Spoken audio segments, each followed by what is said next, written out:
or if you have a problem you're struggling with in your organization and you want to help workshop, we're happy to do that as well. We're pretty flexible and can, react in the moment. So in terms of stats, I thought it might be helpful to just let everyone know what are some of the numbers that go with volunteering. So the first one up there is in 2023, Americans formally volunteered, 75.7 million Americans formally volunteered in 2023. So this comes to us from AmeriCorps. So formal volunteering is probably thinking more about like AmeriCorps programs and other things like that.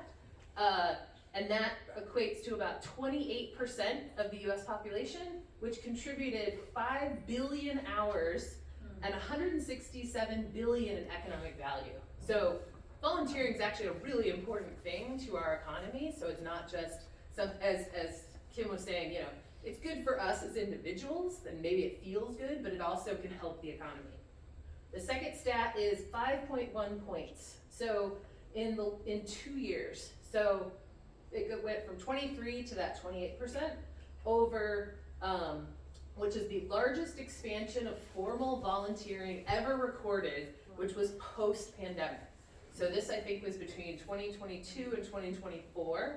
So again, I think when I think about volunteering more recently, I hear we're not volunteering enough, maybe there's not enough volunteers, but like the stats are showing that people want to volunteer, or where there are people who are volunteering, and so maybe we have to figure out how to capture those folks, or get them more engaged.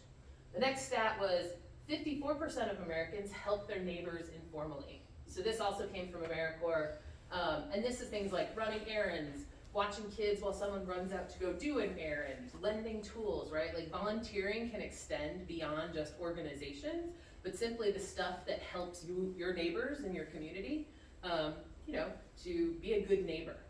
The last stat I had was 35% say they volunteer to socialize. So often people come for the mission, but they hopefully stay for the community that they're getting as part of this volunteer experience. And so volunteering is also a third place, which I'll come back to in like one slide. The next stats I wanted to show was, so that was kind of setting the stage from like countrywide. This is more thinking about what do volunteers know, and you will notice my pun because we're closer to home, Homer. I am a village trustee for Homer, so I was very excited when I figured that pun out. So in the first column, we have 46% versus 24. And this is nearly twice the rate for weekly volunteers who say they rate their community as an excellent place to live.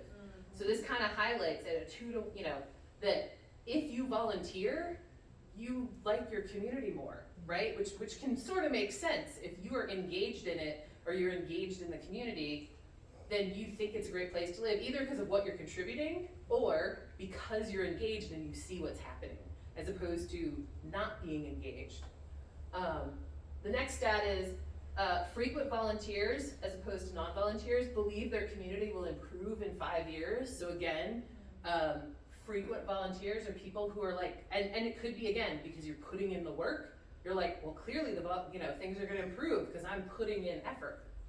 And the last one is, if you know a community leader, that helps you feel more closely connected to your neighborhood versus if you don't know one, right? Again, huge jump. So that also, I think, means to those of us who are community leaders, hopefully all of us in this room, that you need to be out there in the community. You can't be just sitting in City Hall. You can't be sitting somewhere in your own organization. Like, you need to get out there because A, that's what volunteers are saying. That helps them feel connected. It's also probably how you're gonna find volunteers.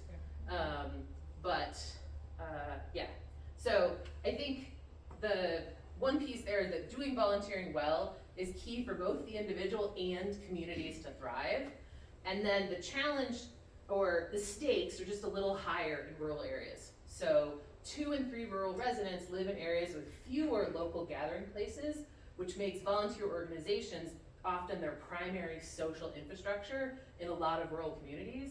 And so this is where it becomes maybe even a little more important, or something that's good to focus on, thinking about where are these places that people gather.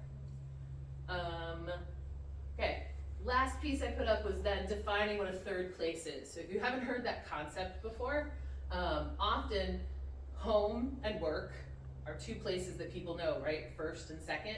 Your third place is kind of other places. They're informal community spaces where people become regulars and strangers become neighbors and friends. And so I just put up some of the ones we have locally in terms of thinking about the place that we're sitting in now, right? The CNY Living History. We have the Center for the Arts in Homer there on the bottom left with a concert. There's the Cortland Free Library up there with some kids. We have the VFW and the American Legion. There's Brew, so there's also, and then the Y, I think that's the YWCA I grabbed. So part of the other thing I wanted to highlight here was, and I forgot to put a church, but I meant to also put churches on here. And part of what I wanted to highlight with this slide was simply, as we think about third spaces, sometimes it is thought of as like nonprofits who do community, but I think there's also a lot with commercial spaces. So when we think about Brew, right, like that's a commercial space. Sometimes in more inner city areas, it's also like barbershops, diners, like other places where people gather, in addition to some of the kind of the more nonprofit spaces. So hopefully these are all places that you have seen or experienced, and if not, this is a great time to go do that as the weather will get warmer. I heard a student told me today that he looked at the weather report and it's gonna get nicer. And I was like, please say you're not lying to me. So that was all I really wanted to do in terms of kind of setting the stage, and then now I have one more slide to just highlight who these folks are, and then I'll turn up the lights so you can see us. So to my left is Ty Marshall, who is the Executive Director for the Center for the Arts of Homer. And I think we'll do a good job in giving us kind of a picture of like how volunteers are central to the running of his organization, as having been there for over a decade, not to, you know, make you feel older or anything. And then we also have Elizabeth Osei-Kwame, did I get it right? Yes. Scar. Who's the volunteer administrator for the United Way of Central New York, and so part of, you know, having someone who's local and then also someone who can speak to kind of regional and say what's happening kind of broadly in Central New York, the Syracuse area, I think we have some really great topics. And so as I said, I have a couple questions for them, but I'm going to turn it to all of you. So feel free to interrupt at any point. Okay? Yeah. All right, let me turn on the lights so you can see all of us. And then I'll turn us on. Okay, so what was my first question? All right, so to get us started, what is the one thing that you wish more people in this room understood about what volunteers make possible in an organization and a community? Good question. I'm going to take that one first. Sure, yeah, go for it. What do volunteers make possible is the question? Yeah. Well, for the Center for the Arts, it's a bulk of what we do. From concerts to spring cleanups to day-to-day operations, we rely on volunteers. In fact, it was volunteers who founded the Center for the Arts. So they got together on each other's porches in Homer and dreamed up the place, and then went to work on making it happen. Not to mention our board is 100% volunteer. We have 13 board members, and they volunteer their time not only to attend our monthly meetings, but to do other work for the organization, whether that's grant writing, or fixing some molding on a door, or looking at our bylaws and making sure we're in compliance. And so the Center for the Arts is a unique example here, because we rely so heavily on volunteers for the operation and for our success. Thank you.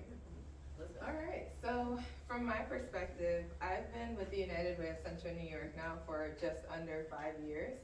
And I can tell you that while volunteers may not always see their contributions, it may not always be like a tangible opportunity. It could be something like kit making, where you are not maybe handing out those kits to the folks who need them.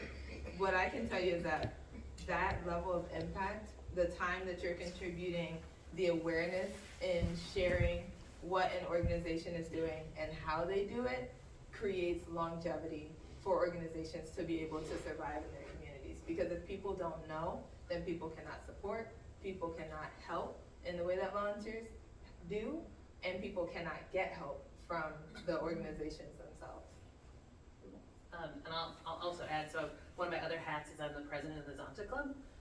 And so as I think about thinking about how volunteers make possible, one of the things that our organization does is a lot of the fundraising, which can then help support other organizations. And so again, in sort of that example you just gave of not having always direct service, like there are opportunities for that, but I think we have figured out and narrowed our mission to say, in this area, us doing fundraising to help support other organizations, alleviate some of their burden so that they can go do some of the direct service more, and we're taking a little bit off their shoulders. And also then celebrating some of the folks who are doing things that make change happen. So I think mission clarity for some of your organizations also really helps so that you can figure out how you're partnering or aligning with others and really activating the volunteers who fit that mission. So, all right, next one. So volunteering rates have been declining nationally for decades. So I know there was a little uptick in some of the stats I showed. What are you seeing on the ground, right? Is that true in Cortland County? Is that true in Central New York? Is it declining, or are we bucking the trend from what you've seen? I can't talk to that from the Center for the Arts because we have a very vibrant volunteer pool. We have probably 200 active volunteers that are either helping us staffing a show, or again, they're helping us on buildings and grounds, or they're on a fundraising committee. It's that active wanting to be involved that I think keeps our volunteers pretty strong. But we're also always advertising for more volunteers, and we never say no to help. And so we can never have enough. And so I would encourage other organizations to get greedy with your volunteers and say yes to people, right? Bring them through your doors. They may be a good fit or they may not, but I think a constant campaign for volunteerism is important. Even simple things like we have volunteer posters posted throughout the Center for the Arts, even in our bathrooms, above the urinals, and you can scan your QR code and it will bring you to our volunteer sign up. And so it's constantly encouraging people. I think, so we're a unique organization. I know there are organizations that do have a little bit more of a struggle, probably depending on what they might be offering or what their mission is. But from my perspective, it's very strong, it's very vibrant. And I'm also looking at other organizations in Cortland County when I say that. I think there's this, Cortland County has a very unique trait in that the community is so vastly supportive of arts and culture. And so I have found places like the 1890 House and CRT, they have really large pockets of volunteers that make those organizations go. I have worked all over the country, from New York City to out west, Arizona, to down south, and I say unequivocally that there is no community as supportive as Cortland County of arts and culture that I've seen in my years of being in the arts. And so we have a unique fingerprint here, I think, that makes us special. So yeah, I would say from the United Way perspective, because we have this balancing act going on between how we are supporting our nonprofit partners and agencies through Volunteer CNY, which is a free website that actually many organizations in Cortland do have a profile on there where they're posting their volunteer listings, but also working with our business partners and corporations, folks who maybe work at a larger scale business and they are upping their CSR. So that's their corporate social responsibility. What that often looks like is volunteering, is committing funds to different organizations, is getting out there and getting the work done. And so I don't know that I would agree that the rate of volunteering has gone down, but I do think it has shifted. And I think it's gone a little bit more corporate than it used to be in terms of like individuals or maybe like a family going out together. I see it more now in groups, which is never a bad thing. So I see civic groups going out and doing the best they can. I see schools, I see business teams. It could be, a group of people who work in one department are volunteering at a different location than their fellow necessarily say that it's gone down, it's just changed, and we may not have the right tracking to follow that yet.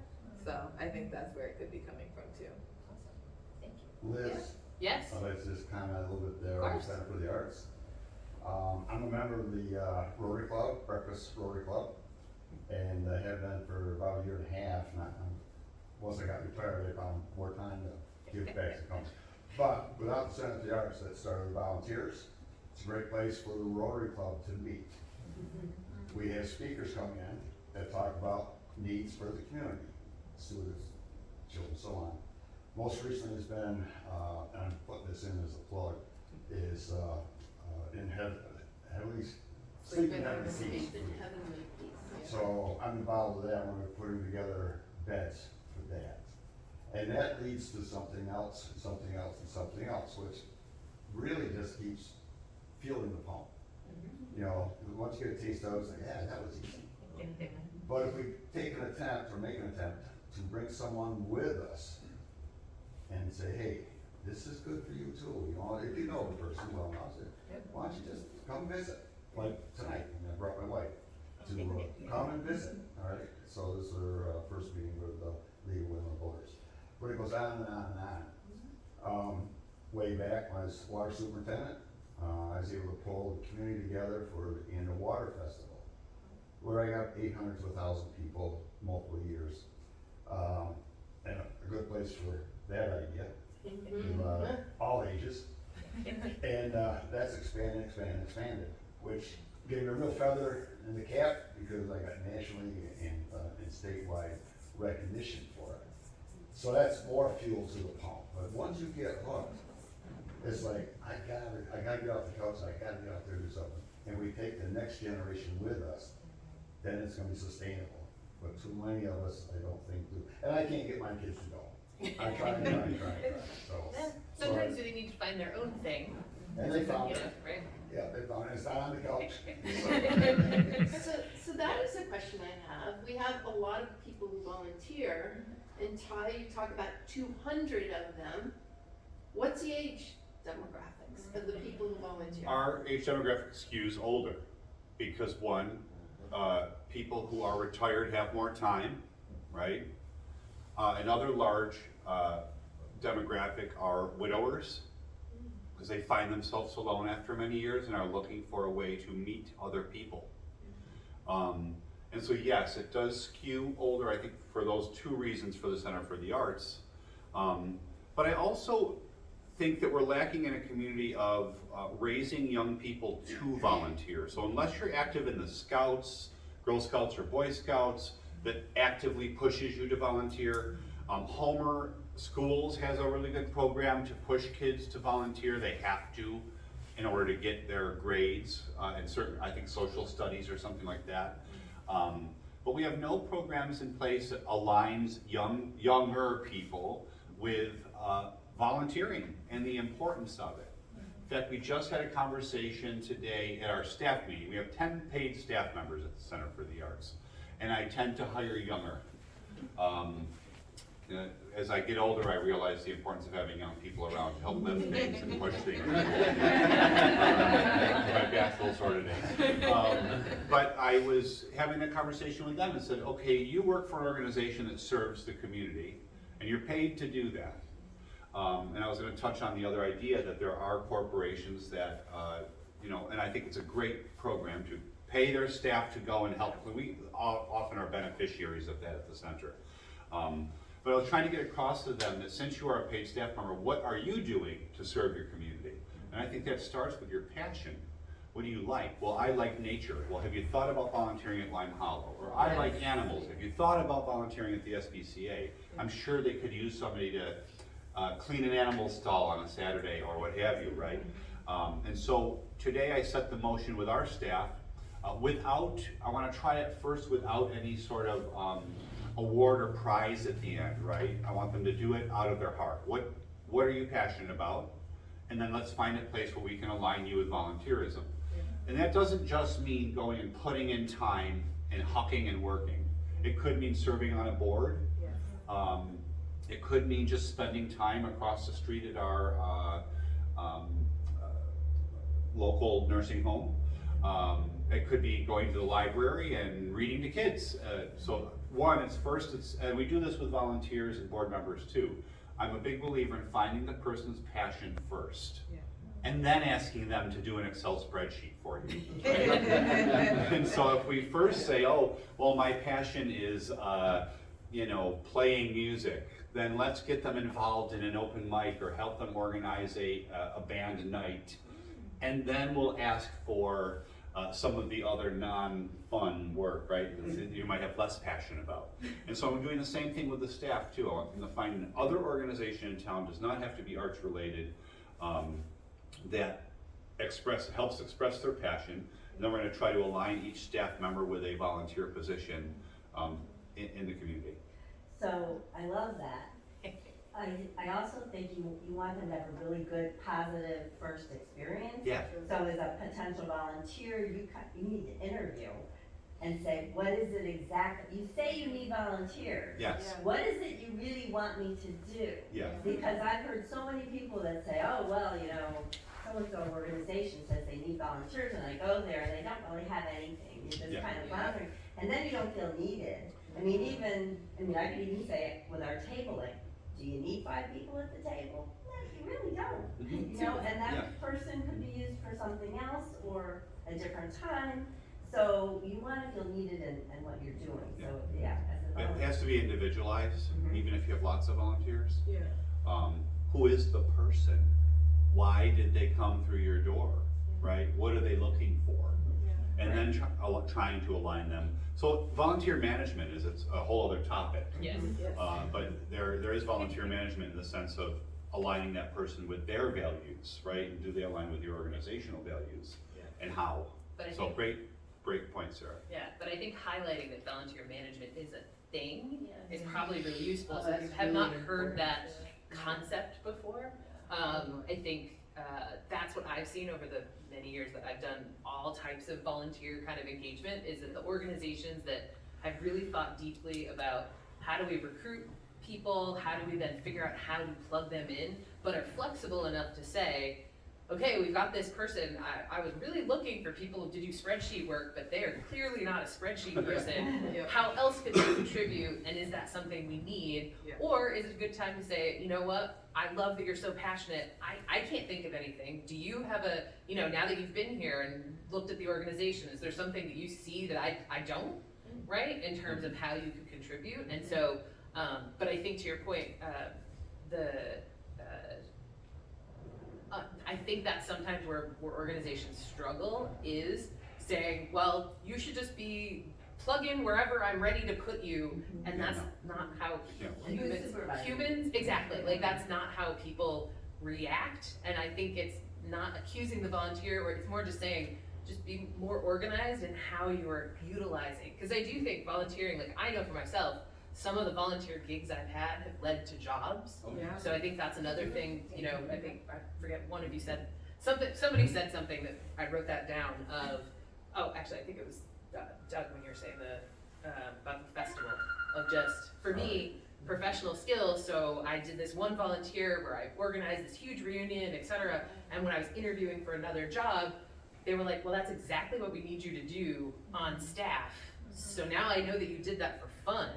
Clearly, you can do that in like this, and so I think especially for young people now, who I think are trying to figure out how, especially in economies where they're not sure whether they're gonna find the next job, sometimes that more utilitarian, there's yes, it's great that there's a good feeling you can get from volunteering, there's also good, practical benefits that you can get and it's a place to practice a skill, like if you've never used Canva before and you want to learn graphic design, cool, come here and we will help you learn that, because this is a place where we're open to that. So just kind of, If you have somebody that yes. would like to do Canva and that kind of thing. I actually would say a lot of young people I get a lot of presentations turned in on I Canva. have so many So things just so you know. that would like to get done. This is a good plug-in to Yeah. SUNY Cortland, would be my point there. Students actually really like design, like there's plenty of them. So we're gonna ask. Yeah, I really appreciate the conversation. As a person who runs a small nonprofit, volunteers are critical, but sometimes you don't have something for them to do. Yeah. My question is around the upcoming SNAP, requirements to volunteer or work. How do you feel your organization is trying to prepare for, you know, an influx of 300 plus people that need maybe up to 20 hours a week and consistent? Because if you have 20 hours this week but not 20 hours next week, they might not be able to eat. So it feels very critical. Absolutely. So I would start by saying the United Way of Central New York is more of a middleman in the fight, and what we are doing is channeling through Volunteer CNY, the platform that I mentioned earlier, really trying to make that a central hub that is effective for our nonprofits as well as the folks who are now having to volunteer in order to eat. And so what that website offers is what we call a volunteer resume. We are trying on working with the county to see if that is something that they would accept. And so they can keep track of their own volunteerism through the website. And then on the agency side of things, or on the nonprofit side of things, they would also be verifying like, oh yes, Jane Doe did come in and volunteered and they gave 7 hours, whatever the case is. So that is kind of what we're doing, at least with the resources that we have available. In-house, in terms of like tangible volunteering, I don't know if that's something that we are capable of, but we can I think I lost the word, but like steer and try and help the people who are in need of these volunteer hours get to the organizations that have the capacity, that have the organization, and that are ready to support them on that consistent basis that you referred to. It's a good question, but I think it dives deeper, right? Back to those corporations that require employees to volunteer. Is it really volunteerism if you're getting paid for it, right? And I don't think it is. It's nice that Key Bank comes over and cleans the yard as part of their volunteer day, but all of those people volunteering are getting paid their hourly rate to do that. And so thank you to the corporation for sending people over to volunteer, but the core question remains, is it really volunteerism? Did I get up off my couch? Or the new term you'll hear coming out is ladaring, laying down and relaxing. Did I stop ladaring and go out and actually find something to do somewhere and give up myself, right? I volunteer too. I volunteer at the Portland Country Music Park. I volunteer when asked at other organizations. Well, yes, YWCA, and so there's Volunteering right now. volunteering right now. So I think the larger question is that when we're doing it for something, is it really volunteering? And I'm not knocking that program. Somebody in that program, to me, would be treated equivalent to an intern who is working and not getting paid, but they're going to get credits for it at the end of the semester. And I tend to treat those volunteers a little bit differently than somebody who's come to us and said, I want to fill my time serving your organization and your mission. And so I kind of have different standards for those two types of volunteers. I would have required hours for them. I would probably have very set schedules and what to do while they're there. I would treat it almost like a job because at the end you're getting something. Now, that's a little bit of more of a touchy subject because they're doing it to eat, right?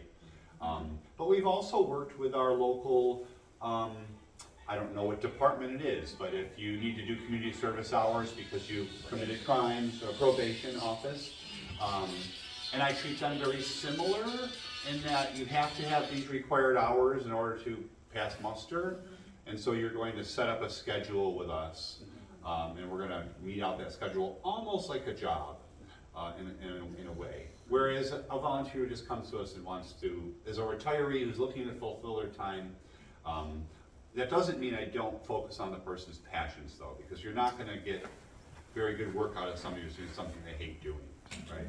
And there are people who like doing Excel spreadsheets. I'm one of those.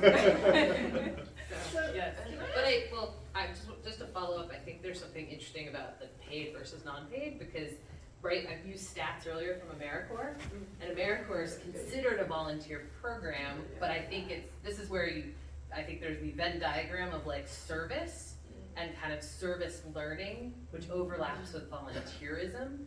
And so I think there's definitely some you know, as we think about like unpaid, like not getting something back, like getting something back that's more, like whether it's goodwill or that you are doing something in your community.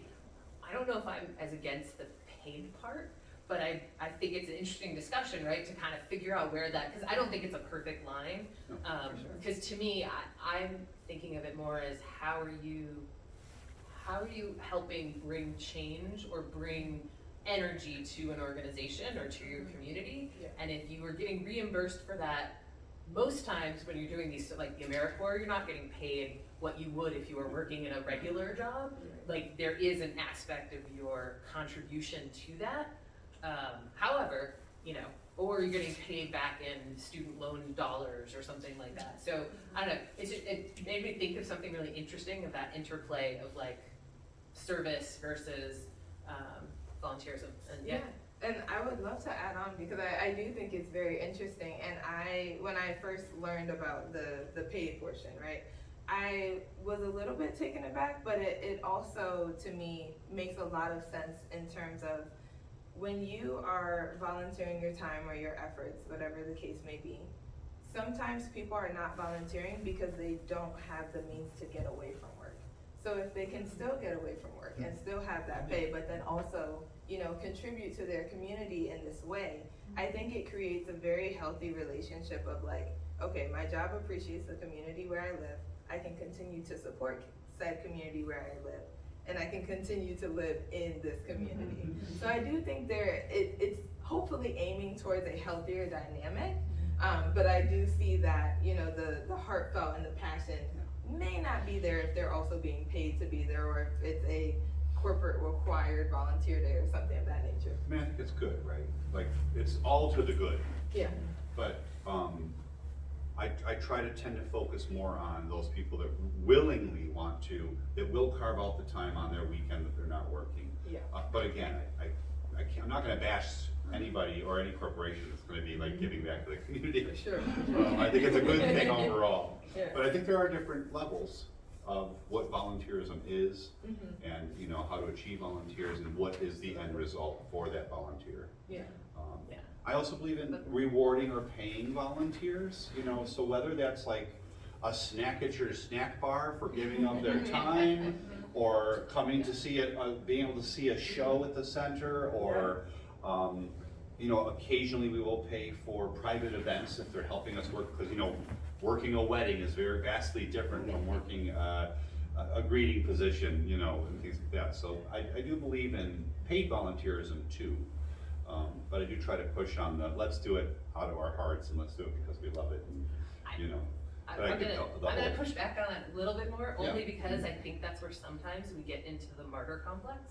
And we also exclude people who do have the passion, but as you're saying, can't afford to volunteer. Like they want to, and I think, you know, we probably have some of those folks in our communities here. And so part of, I think but I think this is a good discussion, right? Is to say, I don't think there's a perfect answer, but I always want to be really careful of thinking about where the economics intersect with, because I would hate for someone to feel that they couldn't participate in their community because they did not have the time and or the money, and that there might be programs. And so this is where I'll do a little side note of, I also, the whole, there's I don't know if anyone has listened or heard from General Stanley McChrystal. He's one who's been pushing a lot of national service. And so as we think about it, like over probably the past decade, is not reinstating the draft per se, but instead thinking about, he's come around, I was listening to him yesterday, come around to a mandatory service for young people as they come out of high school, because it goes back to the skill development, et cetera, but you choose, do you want to serve in the military? Do you want to serve in your community in an AmeriCorps type program? Do you want to serve, because the thesis goes back to, how are you helping your community? And they're, you know, those programs would have pay, but again, it might be different than how we think about volunteerism, but I think they're complementary, and so. I mean, just came I up don't on some of disagree, it. Liz. I guess what I'm internally fighting over is what I find in a young person's mentality is, I'm not gonna do it unless I'm paid. Otherwise, I would be watching TV. And that is a valid. And that's what I'm fighting against. I get that there are different economic reasons why someone might not be able to, right? Or that they need to. I guess internally I'm fighting and I wasn't vocalizing it. Well, and we started off that way too, like young versus old, right? Like, I am finding a lot of that attitude is that, well, if there's no pay, then I'm not gonna, what's the sense? I'm not gonna bother. That is And that's kind of what you're hearing and Yep. fighting against, right? So- Nope, and I've seen that in the classroom Yes. as well. Classroom, sorry, Kim, you were gonna. Well, I think Oh, Mike has a question. sorry. Oh, Okay, but I'll be I next. I was just gonna add, I'm lucky enough to work for a company that gives us, it's either 1 or 2 volunteer days a year. It is paid, they don't require it, they don't tell us where to go volunteer. And very often I use those volunteer hours to go support an organization that I've probably already been volunteering for. But I could imagine a situation where somebody uses that day to introduce themselves to an organization and may become a volunteer that later devotes time without it. So my question, Next, there are at least 3 elected officials in this crowd right here. And I thank you all for being elected officials. How can the county structure promote that community of volunteerism? We started out by saying vibrant communities are volunteering communities, and it seems to me that means that our leaders in our community, elected ones especially, should be thinking about how they can promote that idea in the community. So I could probably Any- start with some of the ideas of what the Village of Homer is doing, or simply just some initial is, again, back to how can people engage, right? So some of it, back when we did the Who's DRI, responsible to some extent? I mean, And I would that's say one all of of my us, other right? questions. In terms of us in elected office, like, it is part of our responsibility to engage in our community, not just when you're getting elected, which I think is often where people are like, cool, I gotta talk to people because I'm gonna get run for stuff. And then you forget that those people exist after you get elected. And to me, but the structure from a government standpoint, some of it is when you have commissions and you have things that are not necessarily like, you know, that you need volunteers in the community to participate in, and I would say making sure those are known. Because I think that's some of the challenge, is that these things exist. And sometimes, and this happens with most volunteer type organizations, you go to the people you know. You're like, oh, I need some people on a tree, who could I, oh, well, this person, I think they told me that they like, and that, you know, is not a bad thing, but often it doesn't expand the volunteer core. And back to, I think what you said early of like, if you have not modeled engagement broadly, either as an elected official or just in families, you're gonna continue to curtail who volunteers, right? Because if people move or things change, right, your volunteer pool keeps getting smaller and smaller. And so to me, I think that applies to most organizations, not just elected office, but, you know, like I look at my own family and fully underestimated this as a kid, but my dad was a town justice. My uncle, or my aunt and my grandfather both served in the county legislature. My, you know, mom was on school board. Like, I didn't think about the fact that they were doing these things. It's just, that's what they did. You know, they went to that stuff after, you know, like I didn't, but I absorbed it, and now look back going, wow, when did they have time to do that stuff? But they made time, right? Because they cared about their communities in, you know, vastly different ways. So to me, that's where broadening the pool will hopefully help support that broadly. But the others, thoughts? Liz? Oh, yeah, what? I Yeah. think if you think about it a little bit, there's a potential army out there waiting to help. Oh, yeah. Alright, so all I do is mention the one distant friend that we're doing this, he's sleeping in heavenly peace. Mhm. He's got a bunch of Boy Scouts. They need a project. Yeah. 4-H. Maybe not so many with 4-H, but nonetheless, even in your schools there, you have clubs that, you know, they might be just lacking an idea. And you throw something out there. And churches, if they have a youth fellowship, you know, they're looking to provide, and they probably have something in place, but it doesn't hurt to drop that idea out there, because a lot of them are just waiting for something to do, or a parent, I wish there was something I could get my kids involved So in, and so on. that comes down to a matter of asking. Oh, yeah, And it's the same with donors. Well, you never asked. yeah. And I learned that lesson some years ago, that you have to literally ask the person, would you be interested in volunteering? Because you'd be great as a volunteer. Think about it. Right, yeah. Or would you be interested in being a donor? It can work in many different avenues, but I think that asking the school group, are you interested in helping do this project with us, usually warrants a yes. But it's that initial ask, and I don't mean the public ask. So I'm not sure, to tie it back, how much a government could do outside of like running a campaign to promote the values of volunteering. That might help organizations like ours then ask for the volunteerism. But I think you need to ask. Yeah. Whether it's a church or a school group or a scouting group, you ask around and There is an army out there. yeah, there is. They- I yes. was gonna say, you're probably gonna say what I'm thinking of, but go for it. So I also want to make sure I haven't forgotten you in the back end, Sheila, as well. But I love what you said about asking. And when it comes to like government support and inclusion, it becomes tricky because it's also like how and where can they get involved in a meaningful manner, right? Because promotion is fantastic. Everybody sees everything at some point in time, whether it's in the newspaper or TikTok or wherever they're looking, there will be something. But when there's infrastructure, it helps to maintain that something, right? So I think that's where governments can come in and say, hey, do you have a financial need that we could support? So if that is not our United Way, but some other United Ways use the Volunteer CNY platform under a different name, more localized to their area, and it's sponsored by different companies. That sort of thing helps, because what the United Way is doing is paying for this platform to be free to any individual, any nonprofit. Anyone can go and use it in the central New York area, so that means Onondaga, Cortland, Oswego, and Madison counties. And then hopefully find these volunteer matches and connections. But if people are not using that, then it becomes a burden on the organization of like, is it worth paying for? Of course it is.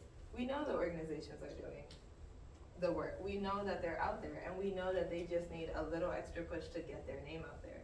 But when there's not that return on investment, if the government can support in that kind of way, I think it does help, but it also takes opening up that channel of communication, of asking, of getting to know what everyone's needs are to make it make sense for all of the parties involved. And being prepared when you put that call out for volunteers. Yep.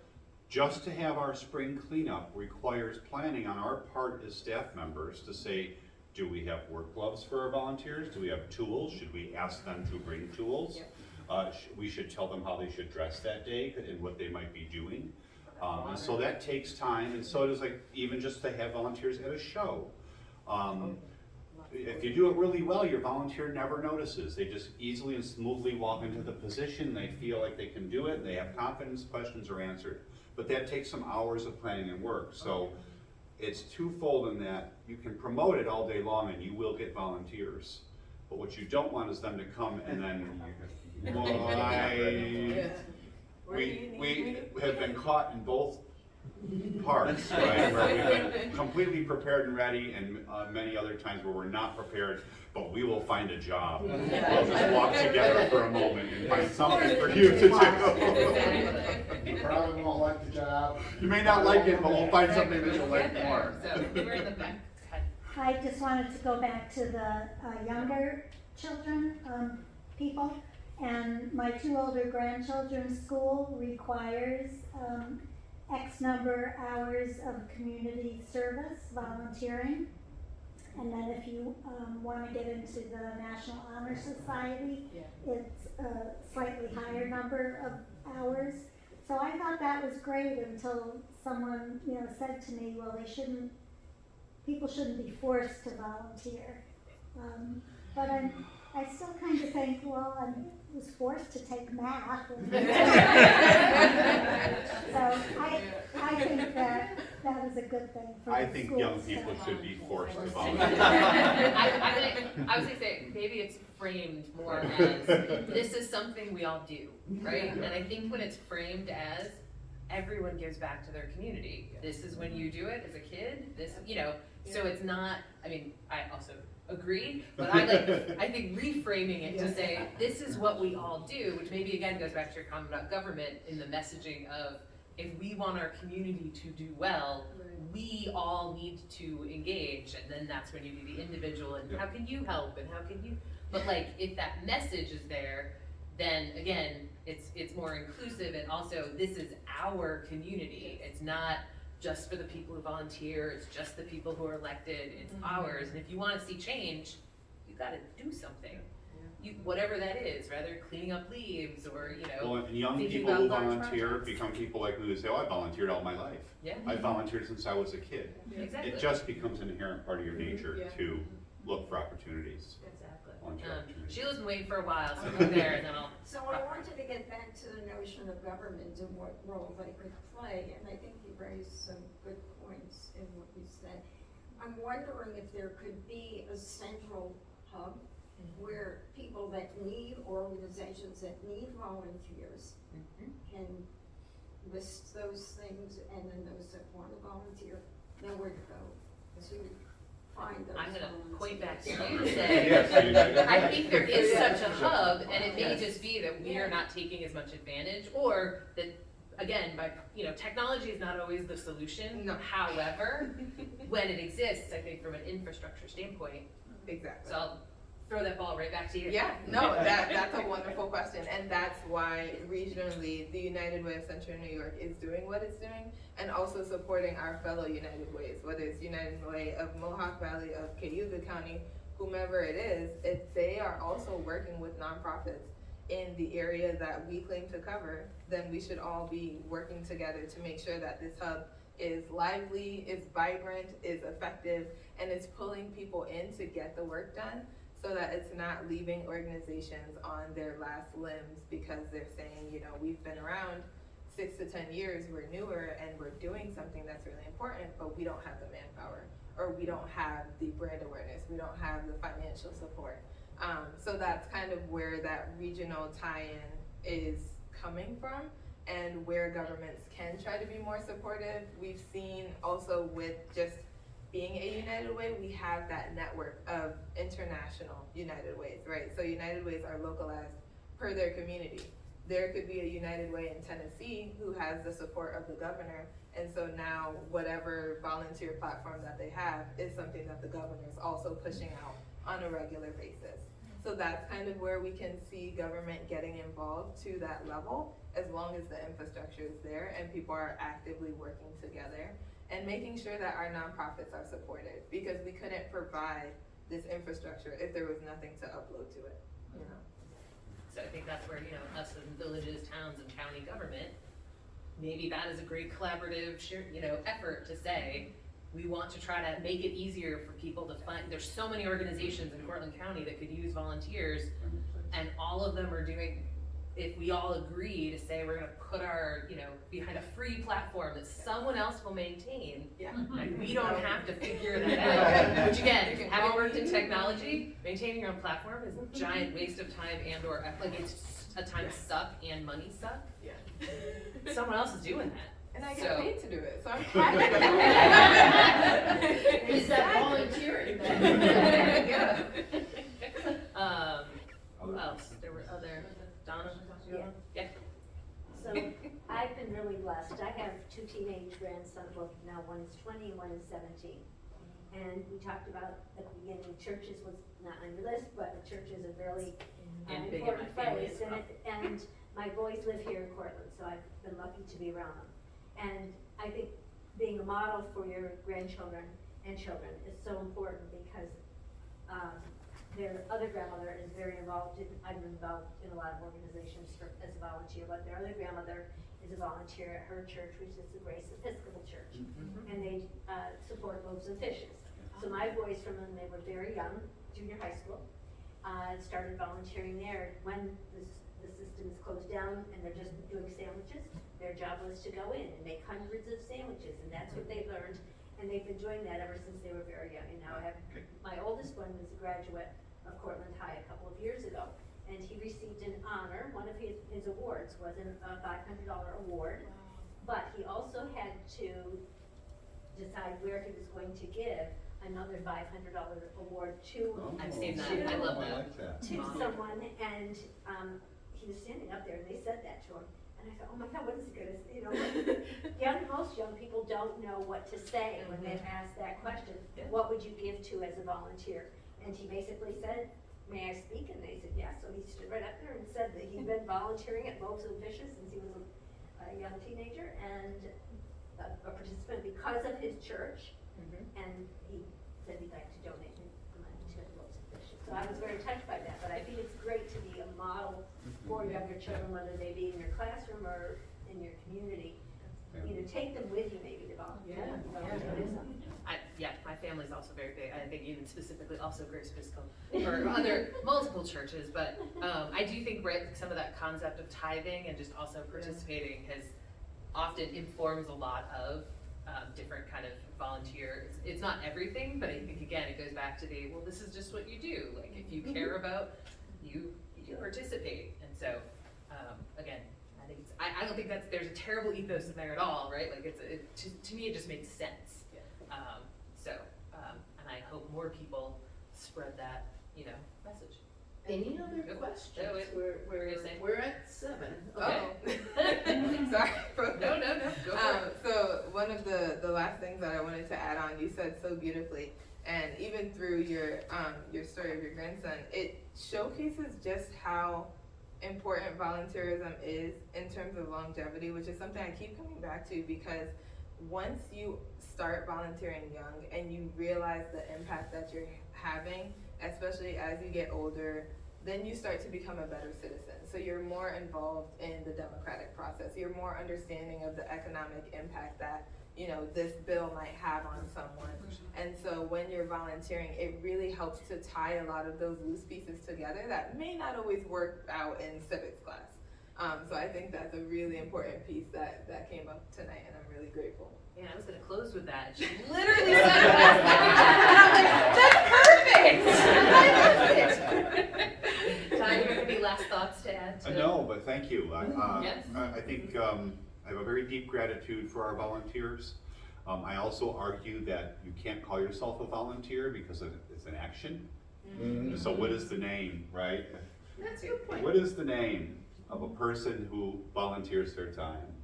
And we often, jokingly debate about this at the Center for the Arts, but I think there should be a really cool name for the person who volunteers. It's not volunteer, because that's an action, right? The doers, the doers, the movers and the shakers. But, I think it's expressing my gratitude. I know some of you have volunteered with us here, and I know there's so many out there that do, and when we say we couldn't do it without our volunteers, I mean that 100%. It is a volunteer-run organization, and I'm proud to be part of it. So I'll just say also thank you. As I think Doug said earlier, the bring a friend, right? Like that. Yeah. If all of you brought one friend to an organization, imagine the change that you could see in your community, right? Like you just doubled the efforts. So, and then I will turn back to another great volunteer organization. Well, I just wanted, as we were all talking about this, there was one group that I felt like we should give a real shout out to, and those are our firemen. Oh, yeah. Who are volunteers, Yeah. who work their butts off, put their lives on the line, and probably damage their lungs in the process. So we didn't even talk about that major volunteer organization. That is, yeah, absolutely. But with that, if you have any other questions, I'm sure they're gonna stick around for a few minutes. Thank you all very, very much for coming. We really appreciate it.